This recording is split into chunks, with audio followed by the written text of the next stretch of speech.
오늘의 시사 입체적으로 풀어드립니다. 3인칭 시사 시점.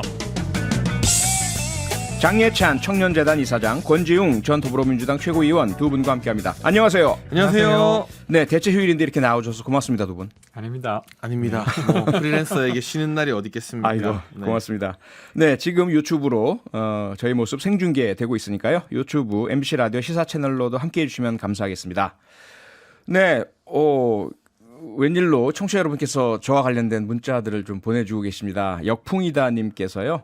표디님 노래 잘 부르시던데요. 모르셨습니까? 네, 6783님은요. 표디님 어제 TV 보다가 혼자 반가웠어요. 노래 매력 있던데요. 예, 장혜찬 이사장님 혹시 보셨습니까? 아니, 저는 못 봤는데 네. 제가 밖에서 일 보고 있었는데 예. 그 시간에 저희 어머님이 카톡이 오셔서 예. 이 가면을 벗기도 전에 네. 본인은 표 교수님인 걸 맞췄다고. 정말요? 네, 그래서 저도 굉장히 신기했던 네. 어머님이 카톡이 추리에- 증거로 남아 있습니다. 추리에 일각이 있으시군요. 네, 팬이신가 봐요. 몰랐는데. 권지웅 의원님 안 보셨죠? 잘 보지 못했는데 네. 보도록 하겠습니다. 아니요, 안 보셔도 됩니다. 네, 본론으로 들어가겠습니다.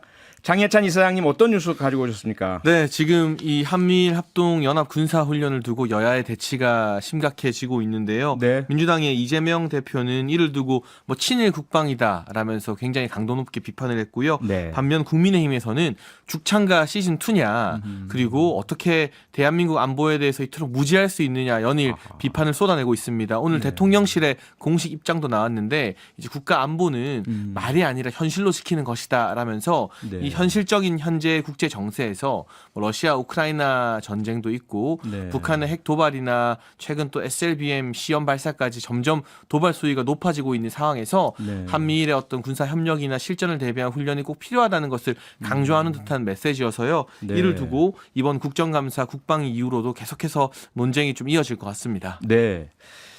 국방은 말이 아니라 현실이다라는 그런 지적을 대통령실에서 이제 하셨고요. 권지웅 비대위원님, 이제 이재명 대표는 그런데 오늘 또 그 유튜브 라이브에서 우길기가 한반도에 다시 걸릴 수도 있다 이런 비판을 하지 않았습니까? 일단 뭐 저는 민주당의 소속이긴 하나 네. 이 사안을 놓고 친일 프레임으로 접근하는 건 저는 좀 동의하지는 않습니다. 네. 되려 저는 좀 우려스러운 부분은 있어요. 한 두 가지 측면인데 예. 하나는 어쨌건 일본은 여전히 독도의 영유권을 주장하고 있습니다. 네. 지금도 마찬가지이죠. 그리고 그렇죠. 이번 훈련을 기점으로 해서 미국이 그 동해를 일본해로 명기한 작전 문서도 있고 네. 그리고 이제 자위대를 일본 해군이라고 그러니까 군대로 인정하는 문서도 있다고 보도된 걸 봤습니다. 그러니까 네. 이 과정이 되려 이제 일본의 군대를 되게 정식으로 인정해 준다거나 혹은 아니면 독도와 관련된 어떤 분쟁의 여지를 더 만든다거나 이런 우려가 하나 있는 것 같고요. 네. 또 하나 더는 북중러가 이렇게 연결된다고 했을 때 되려 남북 관계가 경색되지 않을까 하는 우려도 있습니다. 그러니까 네. 한미일이 뭉치게 되면서 북중러가 다시 연계되게 되고 그것이 되려 갈등을 더 크게 만드는 거 아니냐는 우려가 있잖아요. 그래서 네. 떠올려 보면 2017년 말에도 되게 그 남북이 경색되었었습니다. 그런데 그렇죠. 대화의 가능성을 계속 만들어냈고 2018년에는 완전히 다른 국면을 맞았어요. 네.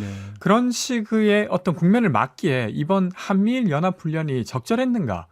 라는 측면에서는 저는 더 논쟁해봐야 된다고 생각합니다. 네. 그러나 이걸 친일 프레임으로 접근하는 건 저는 사실은 잘 동의가 안 됩니다. 친일 프레임에는 반대한다. 다만 두 가지를 짚어주셨어요. 하나는 일본의 그런 자유대 군사화, 군대화, 그리고 독도에 대한 일방적인 영유권 주장. 이 부분을 어떻게 보자면 우리가 그냥 이런 북한의 위협 때문에 도와주는 건 아니냐. 또 하나는 과연 이렇게 냉전 상황으로 가는 것이 우리 한반도 안보에 도움이 되는가. 어떻게 생각하십니까? 물론 네. 이 민주당 분들이 자꾸 선호를 바꿔서 말씀하시는데 이 예. 냉전 구도나 여러 가지 이 북중러나 한미일로 이 큰 국제 정세 태평양 안보 축이 갈리는 건 우리가 먼저 그렇게 하는 것이 아니라 지난 하도인 노딜 이후에 북한이 강경 일변도 또 핵실험 재개 그리고 이젠 핵 보유국 천명까지 하면서 가해자 입장에 서 있는 거잖아요. 네. 그런데 왜 자꾸 대한민국은 안보 위협을 받는 피해자 국가인 것인데 가해자 입장에서 우리가 가해자를 더 생각해야 된다. 이건 무슨 가해자 중심주의도 아니고 그런 시각이 오히려 이 대한민국의 안보 태세나 실전 훈련 능력을 좀 약화시킨 건 아닌가 우려스럽고요. 네. 하지만 분명히 전제하건데 저는 민주당에서 권지웅 위원님 정도의 입장만 나와도 훨씬 더 건설적인 토론이 가능할 것 같습니다. 네. 그런데 지금 문제는 당 대표라는 이재명 의원이 가짜 뉴스를 무차별적으로 살포하면서 이 국민들의 반일 감정을 정치적으로 이용하기 위해 자극하고 있다는 데 있거든요. 네. 이미 많은 논평과 기사가 나왔습니다만 예. 2007년 10월 노무현 정부에서도 독도 인근에서 우리 해경이 일본 해상청과 합동 훈련을 했죠. 그리고 한미일 해군의 연합 훈련은 문재인 정부 시절 3국의 국방부 장관이 필리핀에서 국방장관 회의를 하면서 서로 조약을 체결해서 그때부터 실시되었습니다. 9번이나 해상합동훈련이 전개되었고요. 이 중에 2번이 동해, 그러니까 지금 독도가 있는 동해를 포함한 한일 해역에서 이루어졌습니다. 민주당이 주장하는 것처럼 독도 인근이나 동해에서 같이 훈련한 적 없다, 뭐 제주도에서만 했다, 이건 사실이 아니라는 거죠. 그리고 네. 지금 북한의 주요 타겟이 동해 인근 아니겠습니까? 네. 동해로 쏘거나 동해를 넘어가서 일본 열도를 넘겨서 괌 군사기지를 조준하거나 하는 것들이기 때문에 이런 이 SLBM에 대한 대응 태세를 동해에서 준비할 필요가 있다라는 것이고 네. 또 이게 독도 인근이다? 그것도 사실관계 좀 확인해 봐야 되는 게 연합훈련은 독도에서 185km 떨어진 곳에서 한다고 밝혔습니다. 반면 일본 근해에서는 120km 떨어진 곳으로 이 해역 자체가 국제적인 잠수함이나 함정들이 다닐 수 있는 구역이에요. 네. 그러니까 한국 해역에서 하는 게 아니에요. 더군다나 단순 거리로 계산해도 독도보다 일본 근해에서 더 가까운 지역이라는 거죠. 이런 객관적인 사실관계를 우리가 좀 인정하고 다만 권지웅 전 비대위원이 말씀하신 것처럼 이게 냉전 구도를 더 강화시키는 것은 아니냐, 혹시 외교적으로 일본에게 힘을 실어주진 않을지 잘 조율해야 된다라는 비판이라면 네. 얼마든지 수긍하고 토론을 할 수 있는데 네. 제가 지금 토론은 권지웅 위원이랑 하지만 이재명 대표나 박홍구 원내대표는 그게 아니라 밑도 끝도 없이 뭐 대한민국 영토에 우기기가 걸릴 수 있다 뭐 이러면서 막 자극적인 반일 감정 자극하는 거 전 네. 이게 별로 효과도 없다고 보거든요. 사실 요즘 젊은 세대는 예전처럼 반일 감정이라는 게 그렇게 크지 않아요. 오히려 반중 정서가 강하면 훨씬 더 강하지. 그래서 효과도 별로 없는데 철진한 죽창가 시즌 2를 부르는 것 같아서 좀 우려가 스럽습니다. 네. 예, 어쨌든 뭐 두 분 사이에서는 상당히 합리적인 그 입장차 토론과 대화가 가능한 이런 상황이라서 참 다행이고요. 여기서 이제 남은 부분이 한미일 군사협력 부분이잖아요. 이 부분 아마도 지금 장희찬 이사장도 말씀 주셨고 윤석열 대통령도 강조한 것이 지금 상황에서 북한의 저런 미사일 준동 하에서는 어쩔 수 없다. 이것이 우리를 지키는 길이다. 강화해야 한다. 어떻게 보십니까? 그러니까 일단은 제가 알고 있는 사실관계로는 네. 그러니까 한미일이 합동으로 같이 모여서 한 거는 2017년에 4월에 있었던 게 유일하다고 알고 있습니다. 물론 사실관계는 좀 더 확인해 봐야겠지만 나머지는 뭐 한일이라든지 한미라든지 이렇게 이제 조금은 다른 공간에서 이제 작전을 하는 것을 묶어서 한미일이라고 불렀다고 저는 알고 있고 네. 그렇게 치면 두 번째 있는 일이에요. 그러니까 문재인 정부가 들어오기 이전에 한 번이 있었고 그리고 이번에 이제 있는 것인데 근데 이제 한미일 합동 이 훈련을 미국과 일본에서는 되게 바랬다고 합니다. 근데 이제 한국에서는 여러 가지 이유로 좀 거절을 해왔는데 이번에 어쨌건 허락을 해서 그렇게 진행한 거잖아요. 네. 그러면 이제 말하신 대로 지금 북한이 미사일 도발을 하고 있는데 이게 이제 이번에 처음 있는 일은 아니지 않습니까? 예. 2017년에도 그러했고 지금의 수준으로 보면 핵 그 실험까지도 할 것으로 보이는데 그러게요. 근데 사실은 이것이 실험을 막으면 좋겠지만 실험을 못 막는다 하더라도 그 다음 단계에 대화의 물꼬를 틀 수 있는 어떤 조치로서 지금 저희의 행동들이 여겨져야 되지 않습니까? 근데 그것이 꼭 한미일 어떤 군사 대응이라고 하는 게 그 다음에 대화의 물꼬를 여는데 정말로 도움된다고 하면 저는 해도 좋다는 생각입니다.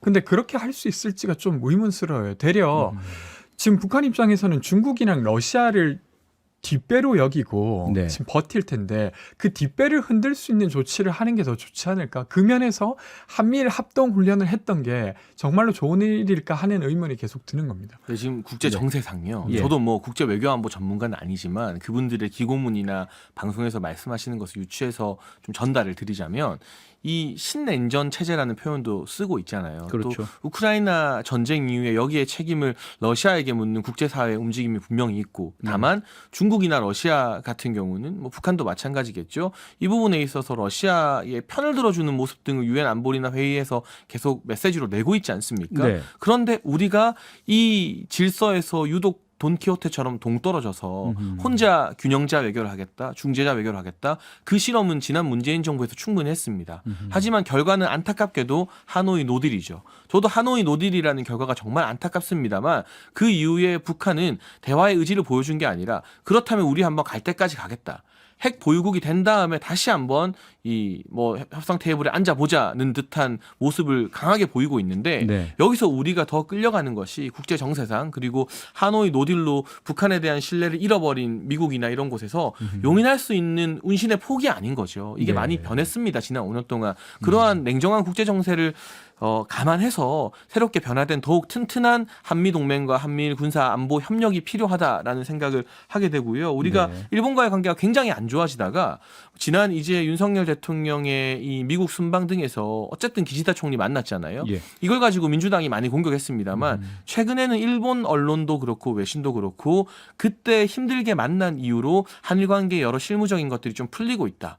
그리고 일본과의 교류라든가 관광 교육 등도 지금 이 허들들이 조금씩 없어지는 추세가 보이고 있잖아요. 네. 결과적으로 일본과 우리가 협력해야 되는 상황이라면 글쎄요, 제가 뭐 결코 일본 편을 들어주겠다 이런 것이 아니라 냉정하게 실리를 취하는 그런 이성적 판단이 정부에는 필요하지 않나 싶고요. 네. 이재명 대표나 박홍구 원내대표가 대안을 좀 제시해줬으면 좋겠어요. 지금 우리가 한미동맹 위에서 한미일 안보 협력을 하는 건데 네. 그 외에 어떤 카드를 내밀 수 있는가? 다시금 북한에게 대화하자 하면서 쓸 수 있는 카드가 사실상 없지 않습니까? 북한은 우리를 대화 상대로 인정도 안 하겠다고 하고 미국만 바라보고 있는 이 시점에서요. 무슨 대안이 있는 거죠? 알겠습니다. 다시 이재명 대표의 그런 그 발언 비판으로 돌아가서요. 앞서 이제 장인찬 이사장께서 요즘 젊은 세대를 포함해서 한국 국민들께서 그러한 친일 몰이에 이렇게 동의하지 않으실 거다 이런 말씀을 주셨어요. 그렇다라면 도대체 왜 이러한 발언 비판을 한 것일까? 또 반대로 보자면 윤석열 대통령이나 대통령실이나 국민의힘도 여기 대해서 거의 유사한 강도로 또 강도 높게 비판, 뭐 앞서도 죽창가 얘기도 나오셨지만 이렇게 서로 강대강의 대치로 자꾸 나가는 근본적인 이유는 뭐라고 보세요? 저는 사실 이 젊은 세대 권지웅 비대위원이나 저나 30대잖아요. 예. 저희 세대에서는 대부분 그 길이 이루어졌다고 봐요. 문화적으로도 한국의 연예인들이나 한국의 문화 상품이 일본에 비해서 훨씬 더 세계적인 관심을 받고 우월하죠. 한류 예. 스타 있지만 대한민국에 인류 스타 누가 있습니까? 뭐 일본 연예인이 와서 막 탑스타 대우받고 이런 시대 다 끝났잖아요. 요즘은 없죠. 안 보이죠. 그러니까 사실상 젊은 세대에서는 정서적인 그 길이 다 이루어진 거예요. 네. 그런데 기성 정치권에서는 여전히 친일 프레임, 반일 프레임 이걸로 재미를 보거나 또 이것 때문에 피해를 보던 그런 뭐 트라우마라고 할까요? 그런 기억들이 강하게 남아 있죠. 네. 그래서 저는 이재명 대표나 민주당에서 이번 한미 연합 합동 훈련을 가지고 친일 프레임을 가동시키는 것, 반일 감정을 자극하는 건 굉장히 낡고 고루한 정치적 문법이라고 생각합니다. 근데 거기에 대해서 국민의힘이 이번에 강하게 반박을 하는 건 네. 오히려 과거처럼 이 친일 프레임, 반일 감정 자극이 더 이상 국민들에게 많이 먹히지 않는다는 자신감이 있기 때문에 객관적 사실을 나열하면서 아닌 건 아니다라고 할 수 있죠. 그런데 사실 한 10년 전으로만 시계를 돌려봐도 민주당이 친일 프레임 공격하면 보수 정당에서 대응을 제대로 못했어요. 거기에 전전긍긍했어요. 아하, 예. 지금은 그렇지 않다는 것이고 오히려 요즘 젊은이들에게 조사를 해보면 반일 감정보다는 반중 정서가 훨씬 더 강하게 나올 겁니다. 여러 데이터를 봐도요. 근데 알겠습니다. 그 반중 감정이 옳다 그르다가 아니라 무조건적으로 특정 나라를 적대시해서 국민 정서를 자극하는 정치, 결코 국익에 도움이 안 되는 정치인 겁니다. 일단 저는 이 네. 사안이 친일이라고 말하기 좀 애매한 상황이라고 생각해요. 네. 그러니까 이제 국방적 조치였지 이것이 뭐 어떤 나라를 배격하거나 나라에게 도움을 준다거나 이렇게 여겨지는 프레임이 일단 아니었다고 일단 생각하고 네.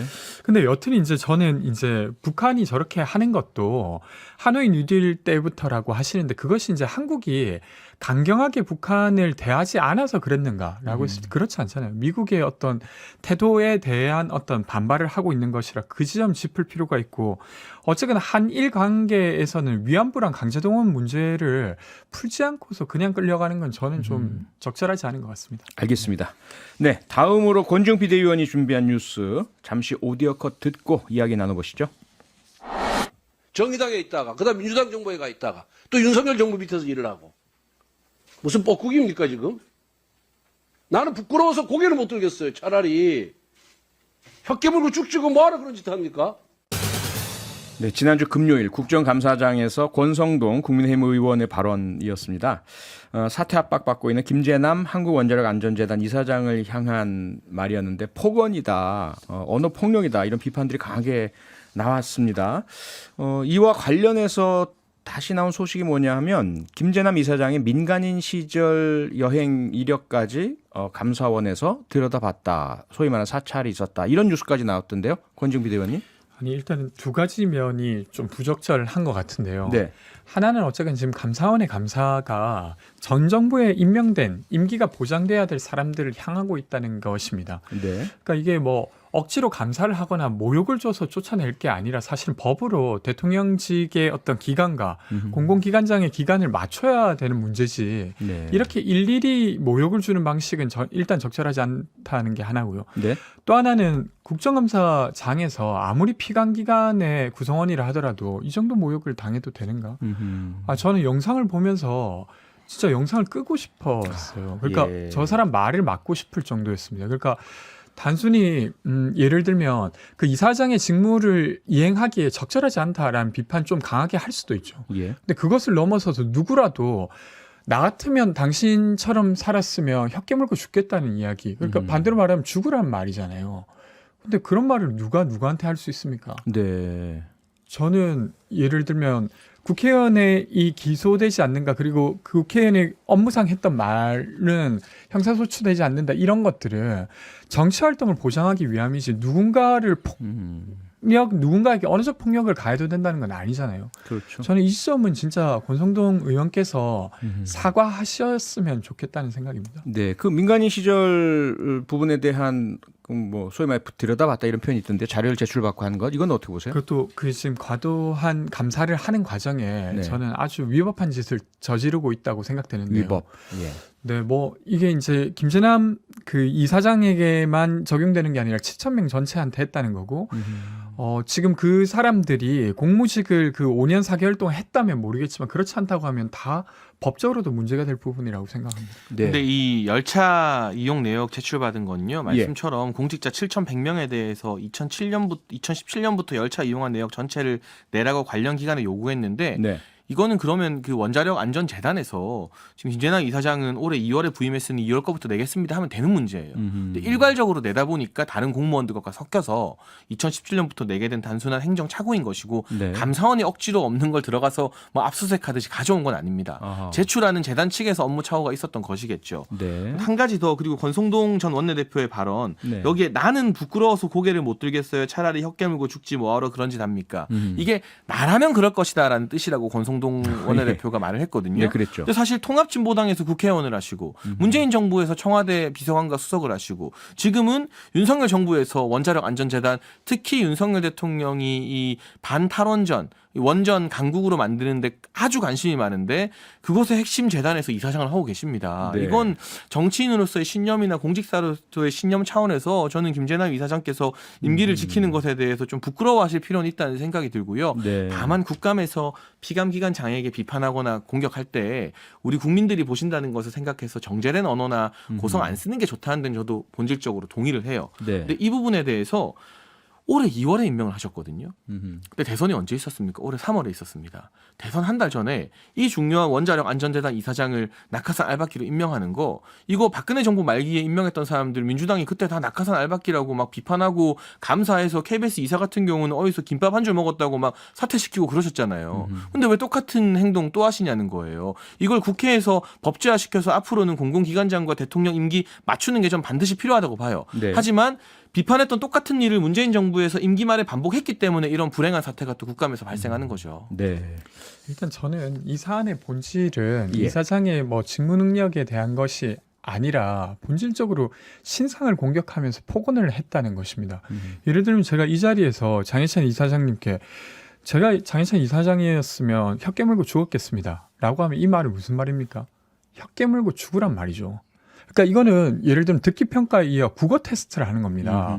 지금 권성동 의원은 전혀 반성할 기미가 안 보여요. 되려 뭐 이렇게 들었던 사람들을 선택적 환청이라고 말하면서 되려 반박을 아주 강하게 하고 있어요. 근데 저는 당적을 옮기거나 정부를 옮겨가면서 무슨 자리를 연연한 적은 근데 없거든요. 제가 그러니까 물론 그런 걸 했다는 말이 아니라 그런 걸 하면 그런 말 들어도 좀 부끄러울 것 같긴 한데요. 아니 그러니까 물론 그렇다 하더라도 네, 좀 좀센 표현이긴 부끄럽지 하죠. 않습니까? 네. 예를 들면 뭐 저한테 권지웅 너 부끄럽지 않습니까?라고 하는 것과 혀 깨물고 죽겠다 나 같으면 죽어라라고 하는 건 다른 일이죠. 알겠습니다. 오늘은 뭐 여기까지 해야 되겠는데 벌써 시간이 다 갔네요. 예, 장예찬 청년재단 이사장, 권지웅 전 더불어민주당 최고위원 두 분과 함께했습니다. 두 분 수고하셨습니다. 감사합니다. 고맙습니다. 평일 저녁 6시 5분에 여러분을 찾아갑니다. MBC 라디오 표창원의 뉴스 하이킥.